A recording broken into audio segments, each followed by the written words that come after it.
Great, thank you, Dan.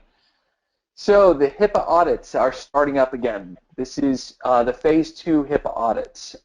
In this past year, FCI Federal, that's Frank, Charlie, and I Federal, was awarded a $1 million contract to start conducting these audits. And as you see, these are going to be covering our hospitals, our covered entities, which is what you guys are, and business associates, and those would be any IT companies you work with. That could be contractors, that could be lawyers, accountants, billing companies. Those are people that are going to start being reviewed by these audits. The main focus with this, and this is different than what we saw last time. Last time it was mainly in-person audits that were happening. We're going to see desk audits. And these are basically, you're going to have to send your plan in, and you'll have somewhere between 10 to 14 days to respond to a request to see your HIPAA compliance plan.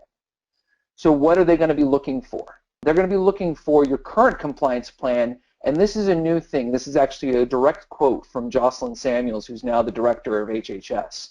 And she states that audits will not only address current issues, but also will address historical compliance dates around HIPAA rules, meaning organizations that have only recently come up to HIPAA compliance could be held responsible for deficiencies in their past efforts.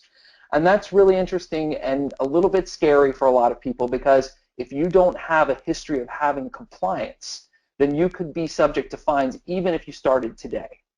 If you've been in practice for a long period of time. So not saying that you should just throw up your hands and not do anything about it, but it is now time that you